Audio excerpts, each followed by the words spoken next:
오늘이 2024년 마지막 주일입니다. 마지막 주일이에요.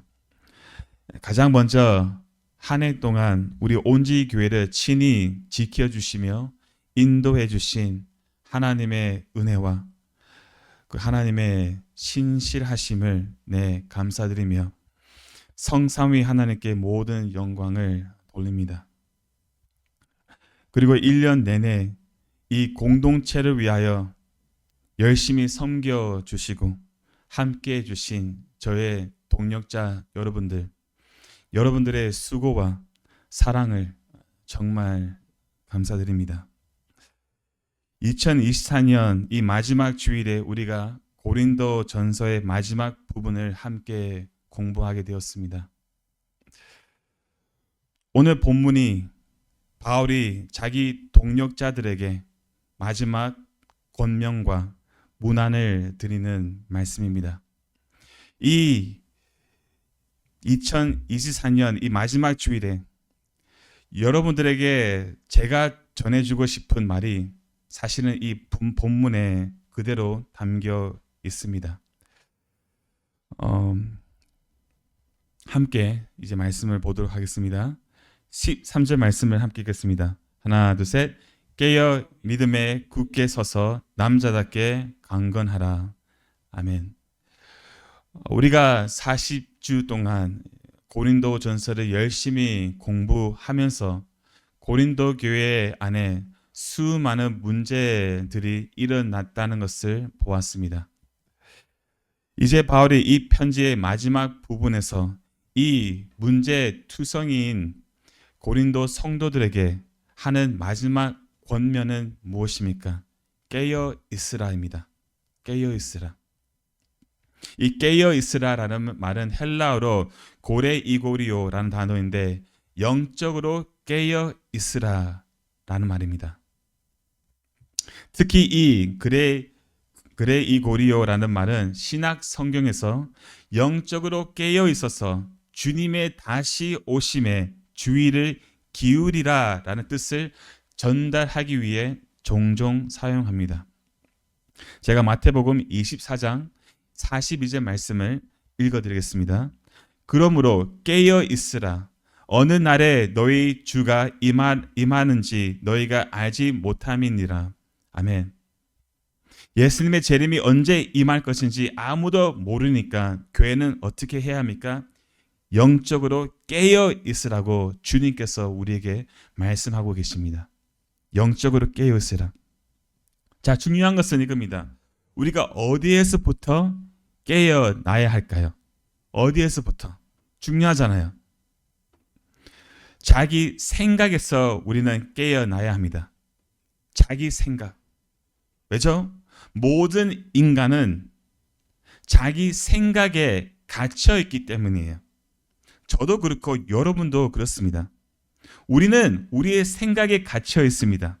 그리고 그 생각 속에 돌고 도는 세계관과 가치관과 그리고 자아인식에 갇혀 있어요. 문제는 우리의 생각은 죄로 부패되어 있다는 겁니다. 이것이 문제입니다. 그래서 우리 생각 속에 있는 세계관과 가치관과 자아인식은 죄로 오염되어 있고 절대로 건전할 수가 없습니다. It can never be sound. 건전할 수 없어요. 즉 모두 세계관과 가치관과 자아인식은 오로지 자기 중심적인 관점에서 볼 수밖에 없다는 겁니다. 이것이 생각에 갇혀 있다는 거예요. 나밖에 모르는 겁니다. 어쩔 수 없는 겁니다. 모든 사람은 자기 중심적인, 이기적인, 탐욕적인 인생을 살 수밖에 없어요. 온통 자신에게 묶여있기 때문입니다. 그래서 이 세상의 것을 위해 살 수밖에 없습니다.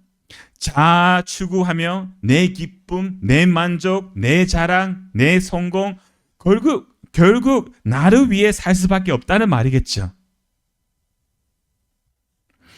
바울은 여기에서부터 깨어나야 한다는 말입니다. 깨어나야 한다고 말하고 있습니다. 여기에서부터. 그러니까 나로부터 돌이키라는 것입니다. 이것을 쉽게 표현해드리면 뭐죠? 자기 부인이죠. 자기 죽음입니다. 나로부터 돌이키라. 너의 생각을 죽이고 너 자신을 죽이고 이 세상이 전부가 아니며 주님이 반드시 다시 오심에 주의를 하며 영적으로 깨어 있어야 한다는 말이에요. 깨어 있으라.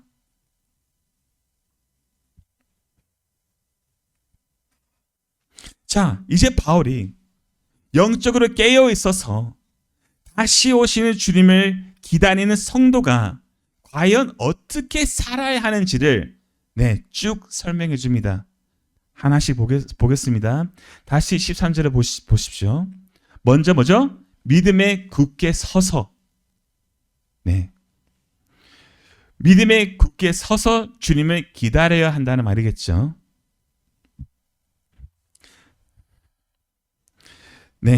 어디에서 서야 됩니까?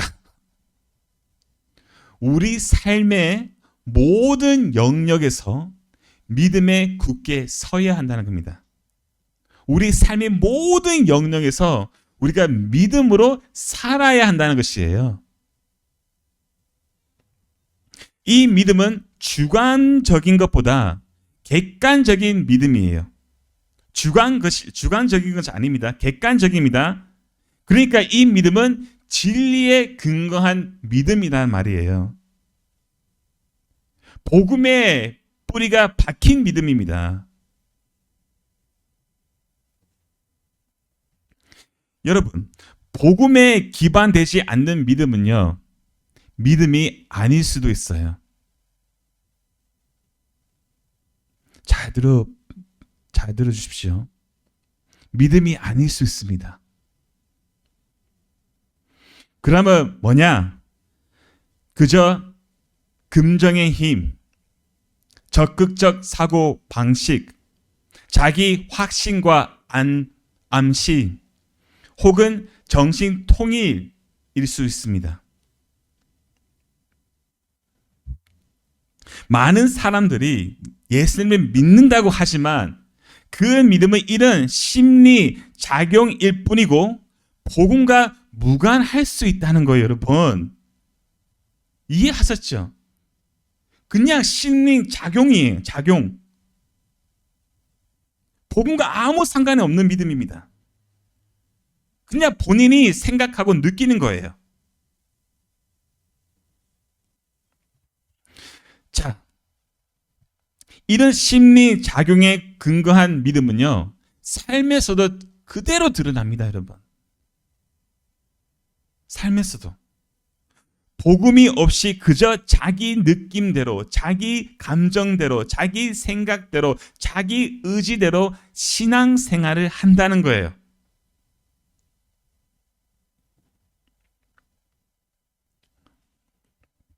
그 기준이 무엇일까요?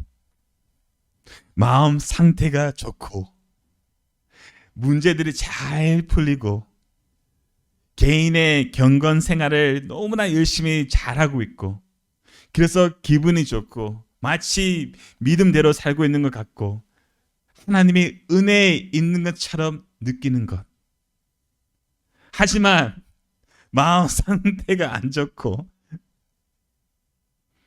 문제는 여전하고 경건 생활도 엉망이고 그래서 마음이 안 좋고 죄책감도 느끼고 믿음 없는 것처럼 느끼고 하나님과 멀리 있는 것처럼 느낀다는 겁니다. 그 기준이 뭡니까? 나예요. 나입니다. 나의 느낌입니다. 감정이에요. 그 감정 따라 왔다 갔다 하는 겁니다. 그 감정 따라 흔들립니다.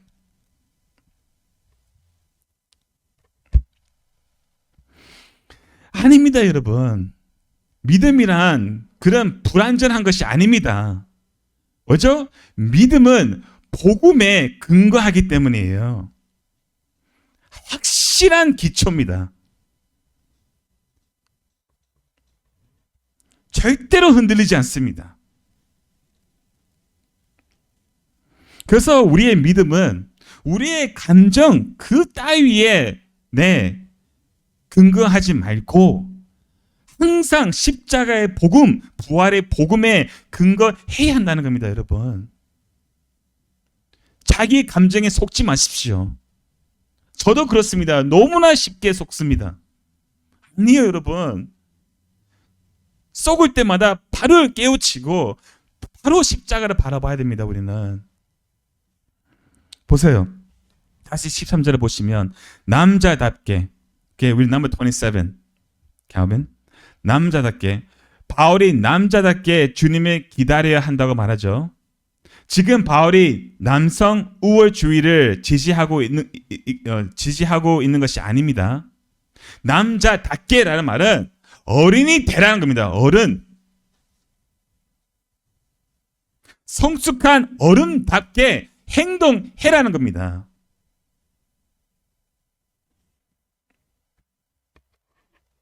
그러니까 고난과 역경과 도전에 직면했을 때 영적으로 성숙한 성도로서 자신의 신앙과 신념에 굳건히 서도록 용감하고 담대하게 주님을 위해 행하라는 겁니다. 어린이처럼 찡찡거리지 말고 불만불편하지 말고 성숙한 그리스도인으로서 담대하게 믿음 위에 서 있으라는 것입니다. 13절 말씀 보시면 강건하라. 바울이 강건하게 주님을 기다리려고 말하죠. 사실은 이 말씀은요, 강건하라, 이 말씀은 앞에 있는 모든 말씀을 뒷받침해주는 아주 중요한 역할을 합니다. 강건하라. 그렇잖아요. 강건해야지만 우리가 영적으로 깨어 있을 수 있잖아요. 강건해야지만 믿음에 굳게 서 있을 수 있고, 강건해야지만 성숙한 그리스도인으로서 용감하고 담대하게 살 수 있는 것이잖아요. 강건함이 중요합니다. 자, 그렇다면 우리가 어떻게 영적으로 강건해질 수 있을까입니다. 그렇죠? 중요한 것은 이겁니다. 이 동사 강건하라라는 동사는요, 능동태로 되어 있어요. passive tense입니다. 능동태로 되어 있습니다. 무슨 말입니까? 죄송합니다. 능동태가 아닙니다. Sorry. 능동태로 되어 있지 않고 수동태로 되어 있습니다. 수동태로. 이 말은 우리가 열심히 기도해서 열심히 말씀 읽고 열심히 우리가 노력해서 강건해지는 것이 아니라는 겁니다. 아니에요. 물론 기도하고 말씀 읽는 것은 우리의 믿음에 도움이 되겠지만 그것이 아니라는 겁니다. 그러나 이 강건함은, 잘 들어보세요. 오직 우리 안에 내주하시는 성령님을 통하여 내적 능력이 발휘됨으로 우리가 영적으로 강건해진다는 겁니다. 우리의 강건하면 우리부터 시작하는 것이 아니라 성령님부터 시작된다는 것입니다. 이해하셨죠? 그래서 에베소서 3장 16절에서 이렇게 바울이 말하고 있습니다. 잘 들으십시오. 그의 영광이 풍성함을 따라 그의 성령으로 말미암아 너의 속사람을 능력으로 강건하게 하시오매. 우리의 속사람, 우리의 영적인 마음, 우리의 내적은 어떻게 강건해집니까? 성령님으로 말미암아입니다. 성령님을 말미암아. 무슨 말입니까? 성령님의 은혜와 역사 없이는 우리는 아무것도 할 수 없다는 겁니다. 아무것도. 이 사실을 우리는 인식해야 한다는 거예요, 여러분. 자, 중요한 것은 이겁니다. 여러분, 제가 13절 말씀을 인본주의 관점에서 차원에서 설교한다면 어떻게 할까요? 한번 생각해 보십시오. 인본주의적인 차원에서 제가 이 13절 설교한다면 이렇게 설교하겠죠. 여러분, 예수님이 다시 오십니다. 우리는 영적으로 깨어 있어야 합니다. 믿음에 굳게 서십시오. 성숙한 그리스도인이 되십시오. 우리 열심히 기도해서 영적으로 강건해지십시다. 예수님이 우리와 함께 하십니다. 우리는 할 수 있습니다. 이렇게 설교하겠죠. 그렇게 하잖아요. 합니다, 여러분. 최근에 저는 그런 설교도 들었습니다. 그런 말일까요? 물론 우리는 영적으로 깨어 있어야 됩니다. 믿음에 굳게 서 있어야 됩니다. 성숙한 성도가 돼야 되겠죠. 영적으로 우리는 강건해야집니다. 그런데 여러분 앞에서 솔직하게 말씀드리자면 저만 봐도 저는 영적으로 깨어 있지 않습니다. 여러분들은요? 저는요, 때로는 24시간 동안 주님을 단 한 번도 생각 안 할 때도 있어요. 정신없이 바쁘게 살기 때문에. 영적으로 깨어 있어야 한다?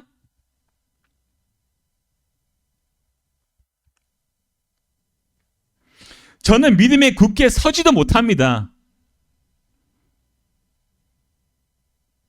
저는 믿음이 없습니다.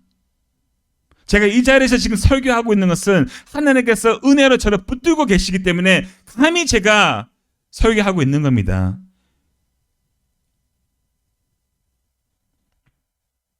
복음과 따로 살 때가 많아요. 저는 저의 감정조차도 조절하지 못합니다. 무슨 믿음에 굳게 섭니까, 제가?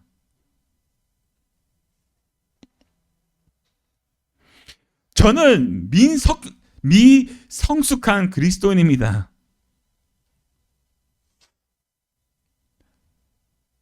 아직까지 성숙해져야 되는 부분이 너무나 많습니다.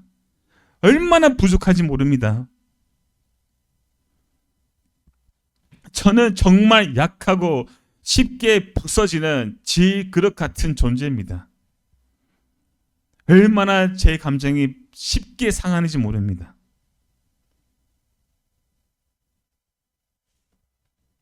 그렇다면 무슨 말일까요? 무슨 말일까요? 여러분 이것을 꼭 기억하셔야 됩니다. 나는 깨어 있을 수 없는, 믿음에 굳게 설 수 없는, 성숙하지 않는, 강건하지 않는 죄인이라는 것을 깨닫는 겁니다, 여러분. 이것이 중요해요. 내가 영적으로 깨어서 다시 오시는 주님을 기다릴 수 없는 죄인이구나. 믿음이 없는 죄인이구나. 연약한 죄인이구나. 아무리 노력하면 노력할수록 나는 할 수 없구나. 이것을 깨닫게 되는 겁니다. 이것을 깨달아야 됩니다, 여러분. 왜죠? 우리가 좌절하고 낙심하고 절망하고 우리가 엎드려 넘어질 때 그때야 비로소 우리가 주 예수 그리스도가 보이기 때문입니다, 여러분. 이해하셨죠? 이것이 진정한 신앙생활입니다. 주 예수 그리스도를 바라보는 것입니다. 그리고 우리 안에 계시는 성령님께서 여러분과 저를 영적으로 깨어있는 자, 믿음에 굳게 서는 자, 성숙한 그리스도인, 강건한 자로 만들고 계신다는 거예요. 점진적으로 조금씩 우리를 만들고 계십니다. 무엇보다도 이것이 가장 중요합니다, 여러분. 하나님께서 예수 그리스도의 공로와 예수 그리스도의 의 때문에 여러분과 저를 이미 영적으로 깨어있는 자, 믿음에 굳게 서 있는 자, 성숙한 그리스도인, 영적으로 강건한 자로 여겨주고 계신다는 거예요. 이것이 복음입니다, 여러분.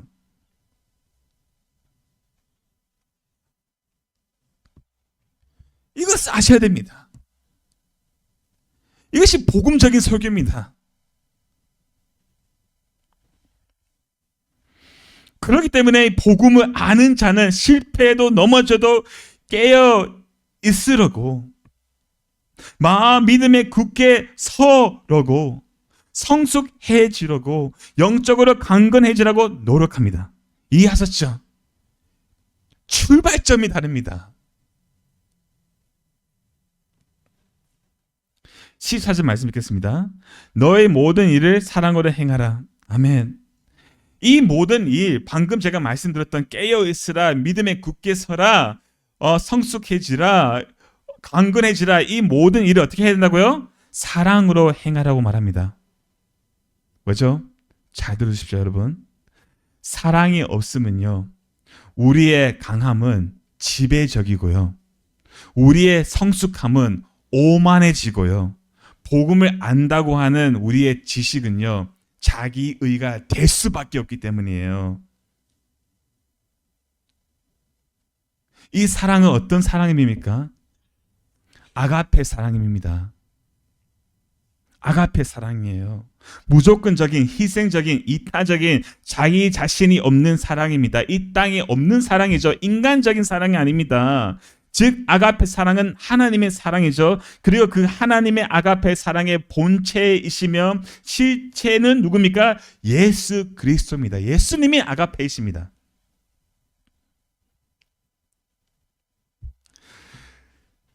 사랑을 행하라, 이 말은 우리 서로 사랑합시다, 사랑을 베풉시다, 사랑을 실천합시다, 그런 수준의 사랑이 아닙니다.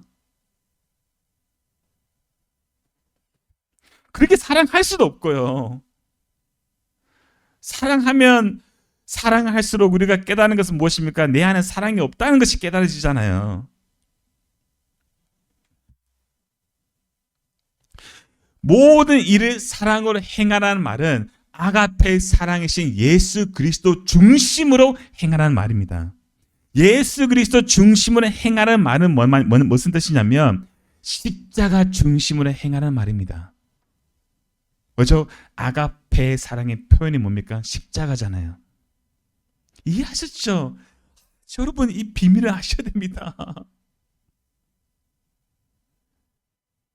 아가페 사랑이 어떻게 드러났습니까? 십자가에서 드러났잖아요.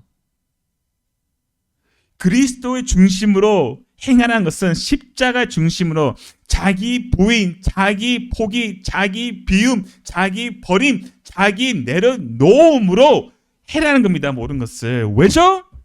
여러분과 저는 좋은 미덕도 악한 것으로 바꾸어버리는 그런 성향이 우리 안에 있기 때문입니다.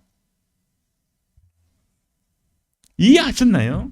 예를 하나 드릴게요. 어떤 사람은요, 매일매일 영적으로 깨어있어 주님의 다시 오심을 위해 기도하고 있습니다. 정말 훌륭하죠. 대단한 것입니다.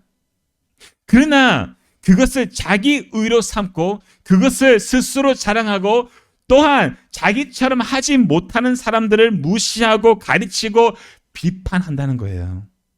이해하셨습니까? 깨어있어 기도하는 것은 너무나 좋은 것인데 그것조차도 우리는 나쁘게 만든다는 겁니다. 나쁘게 만든다는 겁니다.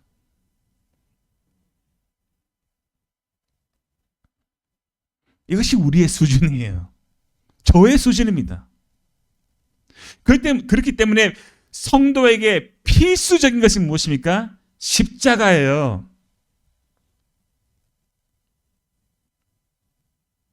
십자가가 중심이 되어야 됩니다. 제가 이렇게까지 말씀드리고 싶어요.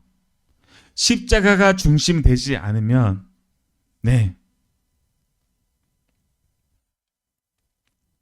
아무리 좋은 일이라고 해도 하지 마십시오.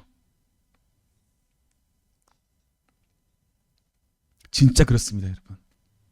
왜죠? 그 좋은 일을 나의 의로 삼아버리는, 그것을 자랑하는, 나처럼 하지 못하면 다른 사람을 비판하고 판단하고 가르치는 그런 교만함이 우리 안에 있기 때문입니다, 여러분. 그래서 우리가 무엇을 하든 먼저 자기 부인으로 시작해야 합니다.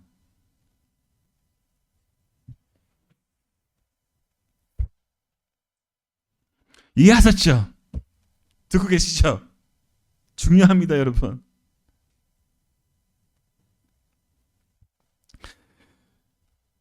(15절) 말씀 자 보십시오.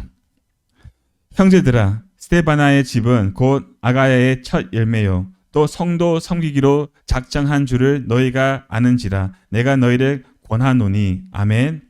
이제 바울이 복음 사역을 위해 자기를 도와준 동역자들의 문안을 말합니다. 그렇죠? 이들은요, 이제 바울이 언급할 이 동역자들은 영적으로 깨어서 주님을 기다리는, 믿음에 굳게 서 있는, 성숙하고 강건한, 사랑으로 행하는 자기 부인을 하는 모범들입니다. 모범들이에요. 우리가 이들을 통해서 배우기를 바랍니다. 하나씩 보겠습니다. 보십시오. 바울이 누구를 먼저 언급합니까? 스데바나의 집이죠. 이 집이라는 말은 스데바나와 그의 가정을 뜻합니다. 바울이 스데바나의 집은 아가야의 첫 열매라고 말합니다. 아가야는요, 고린도가 아가야 안에 있죠. 그리고 이 첫 열매라는 말은 바울의 복음 사역을 통해 고린도에서 가장 먼저 예수님 믿고 구원 받은 집이라는 뜻이에요. 그러니까 이 스데바나의 집이 고린도에서 최초의 기독교 가정이 되었다는 것입니다. 또한 이 스데바나의 집이 그 지역 교회의 기초가 되었다는 거예요. 보세요. 또 성도 섬기기로 작정한 줄을 너희가 아는지라. 이 스데바나의 집은 어떻게 했습니까? 성도들을 섬기는 사역에 헌신했다고 말하죠. 그렇죠. 작정했다. 섬겼다. 이런 뜻이에요. 자, 자발적으로 자신을 바쳤다는 뜻인데, 사실은 이 스데바나는 자기 집을 성도들이 모여서 교회가 될 수 있도록 열어주었던 사람이었습니다. He opened his house. 열어준 사람이에요. 마치 온지 교회가 모일 수 있도록 최 권사님이 이 회사를 우리에게 열어주신 것 같이 스데바나의 그 자기 집을 모든 성도를 섬기기 위하여 열어줬다는 것이죠. 자, 중요한 걸 읽습니다. 이 섬김이라는 말은 헬라어로 디아코니아라는 단어인데, 형제 자매들을 위해 가장 하찮은 일조차 맡아서 섬긴다는 뜻입니다. 이해하셨죠? 그러니까 사람의 눈에 뜨지 않아도, 칭찬받지 않아도, 인정받지 않아도, 아무리 하찮은 일일지라도 조용히 낮은 자리에서 맡은 일을 하는 섬김입니다. 이것이 디아코니아 라는 섬김인데, 즉 자기 부인입니다, 여러분. 그렇지 않아요. 우리의 교만한 마음은, 우리의 이기적인 마음은 어떠합니까? 항상 큰 일을 해서 주목받고 싶고 칭찬과 인정받고 싶고, 누가 알아주지 않으면 삐지고 인정을 요구도 하고 화도 나는 것이 우리의 모습이잖아요. 디아코니아, 가장 낮은 자리에서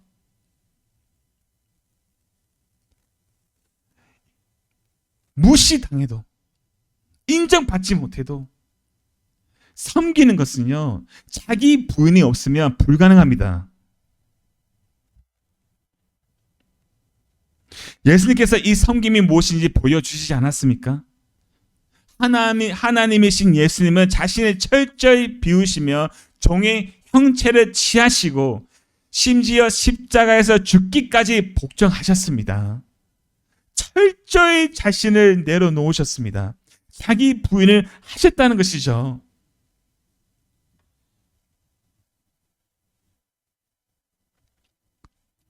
그래서 우리에게 가장 중요한 것은 무엇입니까? 자기 부인을 할 수 있는 그 원동력은 무엇입니까?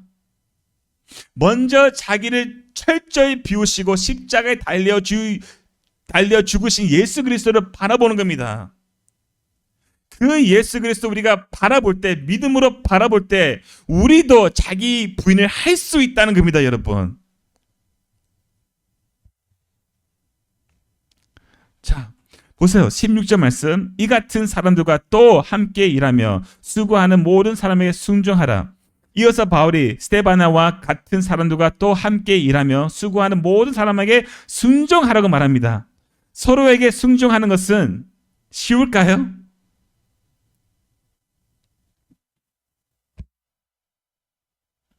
매우 어렵습니다. 우리는 다른 사람이 내 뜻에 순종하기를 원하지, 나를 다른 사람의 뜻에 복종하는 것은 매우 어렵습니다. 우리는 누구의 뜻이 옳은지 따지고, 그렇잖아요. 자기 주장을 내세우면서 서로 다투는 그 일에 바쁘잖아요. 대부분의 관계의 문제는 무엇입니까? 내 뜻이 옳은 겁니다. 내 뜻대로 상대방을 이끌어고 하는 데가 문제가 있는 거예요. 그건 잘 안 되잖아요. 각 사람마다 자기 뜻이 있기 때문에. 우리 다 고집이 세잖아요. 그러니까 서로 부딪히는 겁니다, 여러분. 근데 바울은 이렇게 말합니다. 자기 뜻, 자기 주장을 내려놓아라. 부인해버리라. 그리고 서로의 뜻에 순종하라고 말합니다. 어떻게 이것이 가능할까요? 에베소서 5장 21절 말씀입니다. 그리스도를 경외함으로 피차 복종하라. 와우, 이 말씀이에요. 우리가 그리스도를 경외할 때 피차 복종할 수 있어요. 그리스도를 경외한다는 말은 무슨 뜻이냐면 우리의 시선을 그리스도께 고정한다는 뜻입니다. 고정한다는 뜻이에요.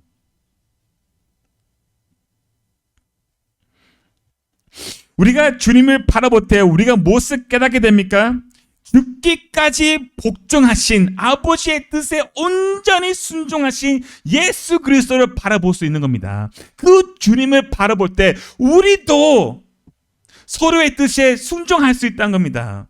어떻게 해요? 자기 부인으로. 자기 부인으로 가능해진다는 거예요. 보세요. 계속 똑같은 얘기를 하고 있습니다. 바울이 17절 말씀. 내가 스데바나와 부드나도와 아가이고가 온 것을 기뻐하노니 그들이 너희의 부족한 것을 채움이니라. 아멘. 스데바나와 부드나도와 아가이고가 바울이 있는 에베소로 왔어요. 대단하죠? 왔어요. 그들이 바울에게 간 것은 뭐죠? 바울의 부족함을 채워주기 위해 간 것이었잖아요. 바울이 무엇이 부족했는지 우리는 정확하게 알 수 없습니다. 우리가 알 수 있는 것은 바울은 그들이 온 것을 어떻게 했습니까? 기뻐했다고 말합니다. 왜 기뻐했을까요? 18절 말씀 함께 읽겠습니다. 하나, 둘, 셋. 그들이 나와 너의 마음을 시원하게 하였으니 그러므로 너희는 이런 사람들을 알아주라. 아멘. 바울이 그들이 온 것을 기뻐했던 이유는 그들이 나와 너의 마음을 시원하게 하였나니, 바울의 지치고 힘들고 외로운 마음을 그들이 시원하게 했기 때문이에요. 이 세 사람이 바울에게 영적인 상쾌함을 주었다는 겁니다. 바울은 그들의 존재만으로도 마음이 시원해졌다는 겁니다.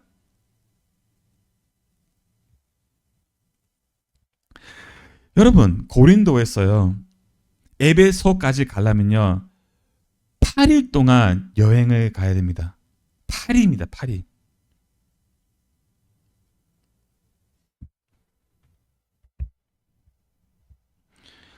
얼마나 위험한 여행입니까?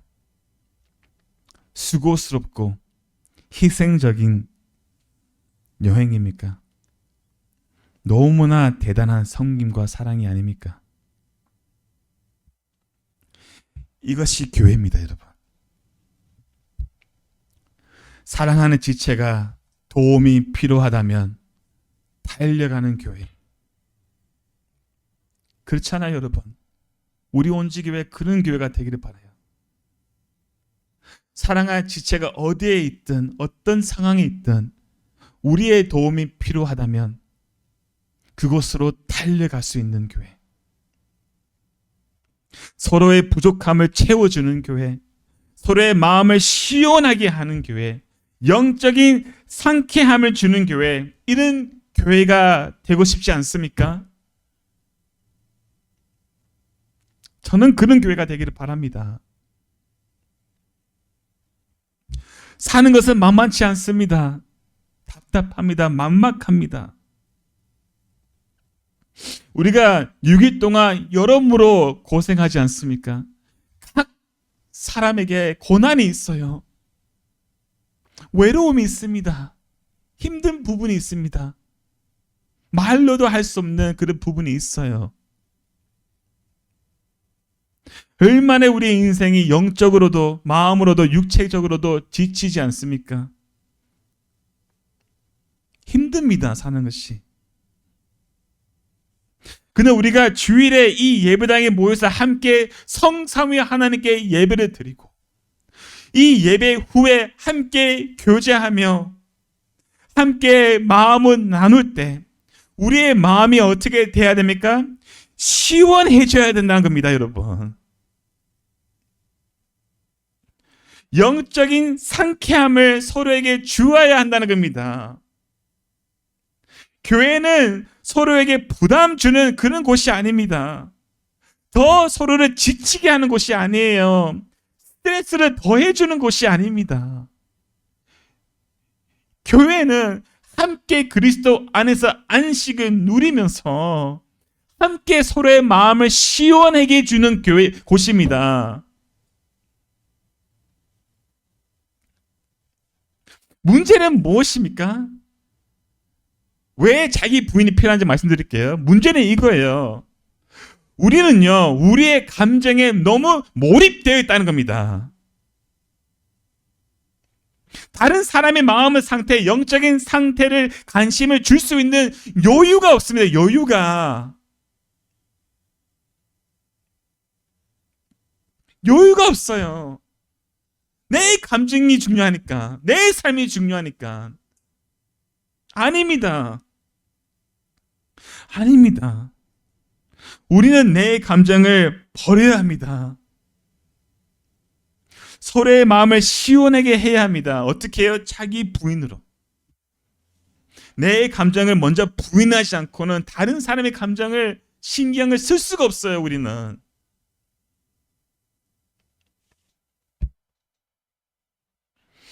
그런 교회가 되기 바라죠. 누구를 나를 만났을 때 와, 마음이 시원해지는 영적인 상쾌함을 얻는 그런 공동체가 되면 얼마나 좋겠습니까? 19절 말씀. 아시아의 교회들이 너에게 무난하고 아굴라와 브루스가와 그 집에 있는 교회가 주 안에서 너에게 간절히 무난하고. 아멘. 네, 바울이 지금 이 편지를 아시아에서 쓰고 있죠. 에베소에서. 그렇죠? 그러니까 바울이 아시아 대표로 아시아에 있는 모든 교회를 무난한다고 말하고 있는 겁니다. 그리고 바울이 언급하는 사람은 누굽니까? 아구라와 브리스가입니다. 자, 이 아브라가 브리스가는 부부이죠. 그들은 바울의 친밀한 복음의 동력자들이었습니다. 이들의 관계에 대해서는 우리가 사도행전 18장을 보면 더 알 수 있어요. 간단하게 말씀드리자면 바울이 아구라와 브리스가를 고린도에서 만났습니다. 처음 만났어요. 근데 아구라와 브리스가도 바울처럼 텐트를 만드는 일을 하고 있었습니다.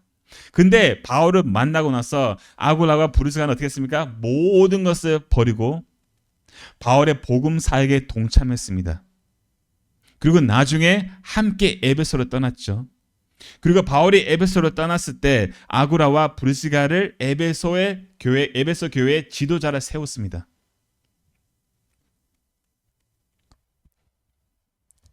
자,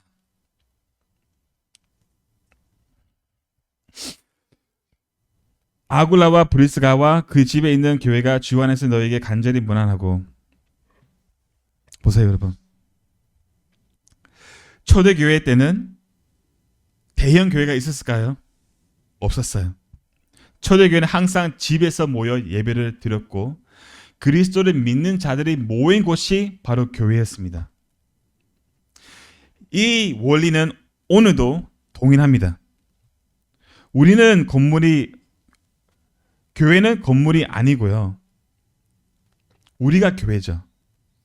하지만 일반적인 우리의 생각은 교회에 건물이 있고 교회 위에 십자가가 달려있고 예배당이 있어야지만 교회라고 생각하는데 아닙니다.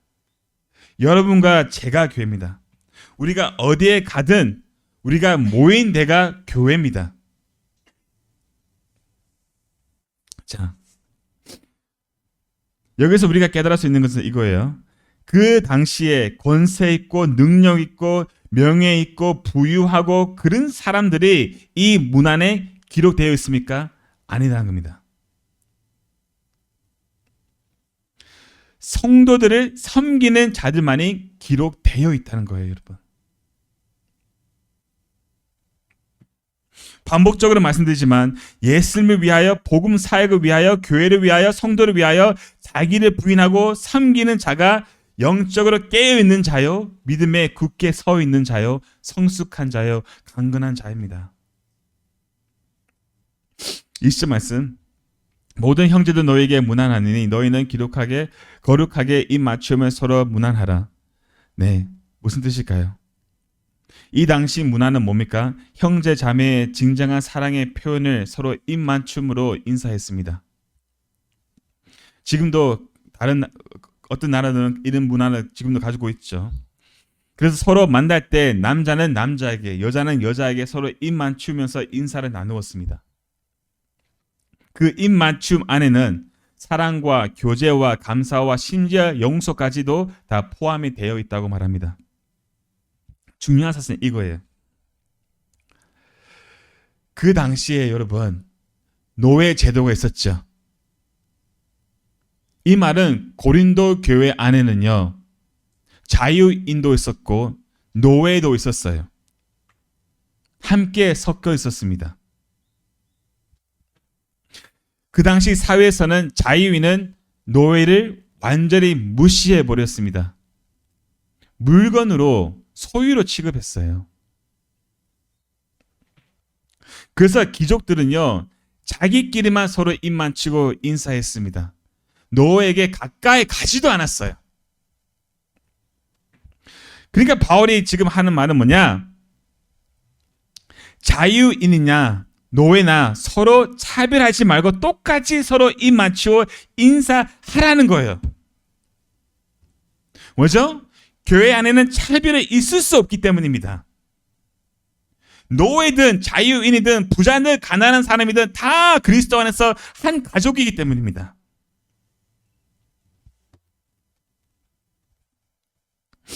지금 우리가 서로 인사할 때, 애정을 표현할 때 어떻게 합니까? 악수하거나 내 어깨를 두드려 주거나 혹은 안아주잖아요. 이렇게 애정을 표현하는 것은 저는 정말 좋다고 봅니다. 오늘 교회의 위험은 무엇입니까? 너무 애정을 표현하는 것이 아니라 애정이 표현하는 것이 너무 적다는 겁니다. 너무 적어요. 특히 대형 교회에서는요, 어떻습니까? 낯선 사람으로 내버려 두는 것이 너무나 쉽게 허용됩니다. 그렇잖아요. 스스러운 사람은 무시당하고요. 너무 끼리끼리 어울리는 분위기 때문에 사람들이 들어갈 곳이 없습니다. 그래서 사람들 어떻게 합니까? 그냥 성도의 교제를 포기해버립니다. 아니에요. 교회는 그렇게 하면 안 됩니다, 여러분.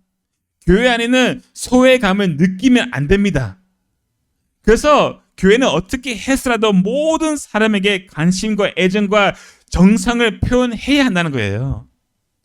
쉬운 일은 아니지만 교회는 그렇게 해야 합니다, 여러분. 자, 22절 말씀 다 끝났습니다. 나 바울은 친필로 너에게 문안하노니, 보세요. 바울이 이 긴 고린도 전서를 직접 썼을까요? 쓰지 않았을까요? 쓰지 않았어요. 바울이 말하면 누가 대신 대피를 했습니다. 원래 이것이 옛날 그 시대의 문화였어요. 스승이 말하면 제자가 썼습니다. 그러나 바울이 이 마지막 부분 보세요. 마무리합니다. 22절부터 24절까지는 자신이 뭐 했다고요? 친필로 그들에게 문안한다고 말하죠. 왜 그럴까요? 무엇이 그렇게 중요하길래 바울이 친필로 마지막으로 이 부분을 쓸까요? 그 이유는 정말 중요합니다. 이 마지막 부분에서 바울이 간절히 고린도 교회에게 하고 싶은 말은 뭡니까? 다시 그들에게 복음을 언급하기를 원했습니다. 이겁니다, 여러분. 22절 가장 중요합니다. 보세요. 함께 읽겠습니다. 만일 누구든지 주를 사랑하지 아니하면 저주를 받을지어다. 우리 주여 오시옵소서. 아멘. 주를 사랑하지 아니하면 저주를 받을 것이다. 사랑하지 않는다는 말은요, 믿지 않는다는 뜻이에요.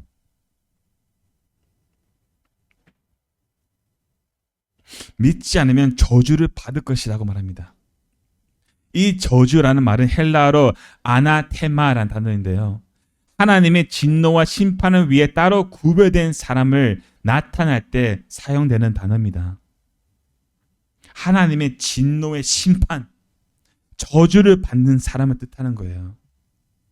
근데 왜 예수님을 믿지 않는 것이 저주받는 저주받을까요? 왜요? 그 원인은 무엇입니까? 자, 갈라디아서 1장 8절 말씀입니다. 잘 들어주십시오.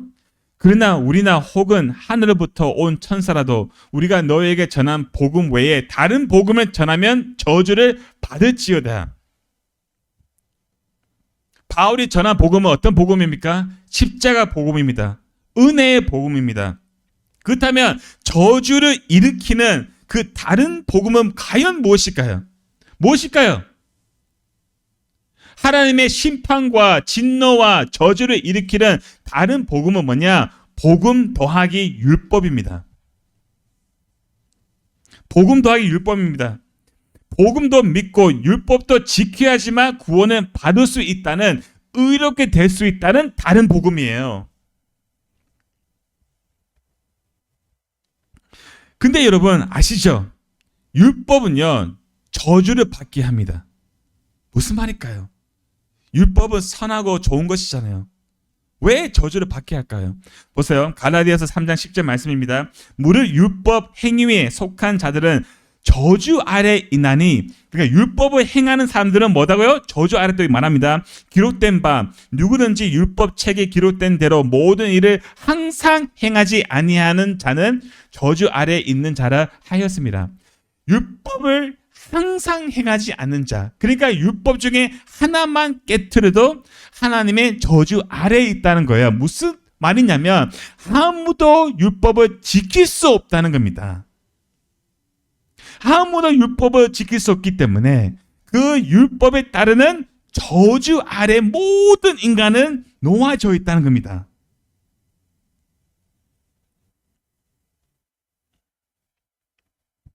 그래서 바울이 11절에서 이렇게 말합니다. 또 하나님 앞에서 아무도 율법으로 말미암아 의롭게 되지 못할 것이 분명하니 이는 의인은 믿음으로 살리라 하였습니다. 아멘. 아무도 율법을 지킬 수 없으니, 아무도 율법으로 말미암아 의롭게 될 수 없으니 의인은 어떻게 살아야 됩니까?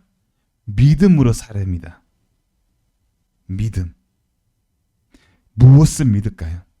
13절 말씀입니다. 그리스도께서 우리를 위하여 저주를 받은 바 되사 율법의 저주에서 우리를 속량하셨으니 기록된 바 나무에 달린 자마다 저주 아래에 있는 자라 하였습니다. 아멘. 이겁니다, 여러분. 이것을 믿는 거예요. 십자가를 믿는 겁니다. 십자가에서 우리의 죄를 짊어지시고 마치 모든 율법을 어긴 자로 우리를 대신하여 율법의 저주를 받으신 예수 그리스도의 십자가를 믿는 겁니다, 여러분.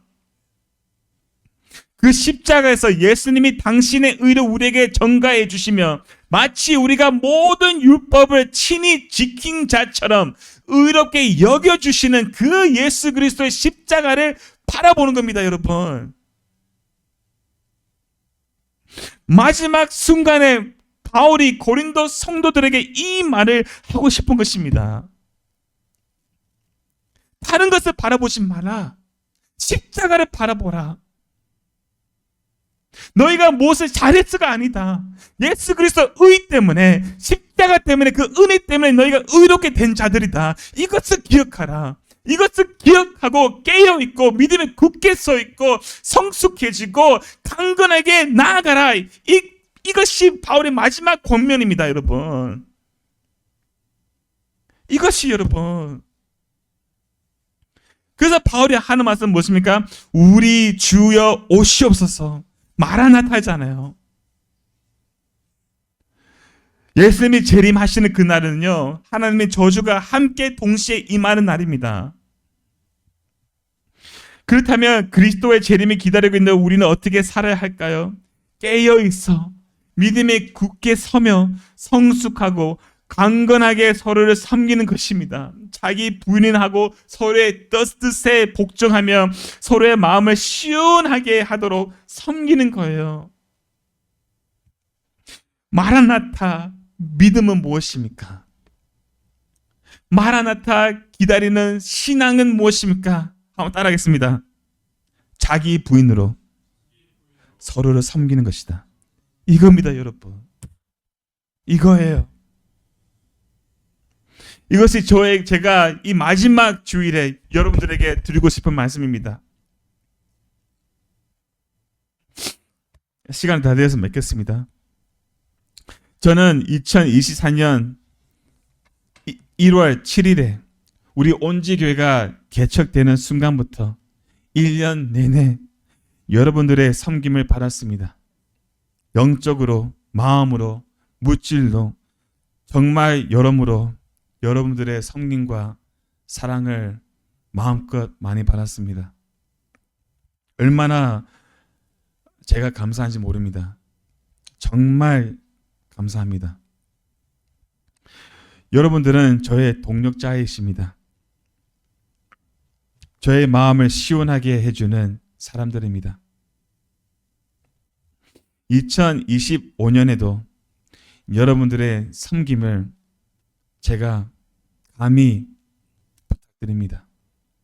저도 2025년에 여러분들을 잘 섬기도록, 여러분들을 잘 복음으로 섬기도록 작정하고 최선을 다하겠습니다. 우리 복음 안에서 서로 사랑하고 서로 피차 복종하며 서로에게 영적인 상쾌함을 주는 자기 부인으로 더더욱 섬기는 우리 온지교회가 되기를 간절히 소망합니다.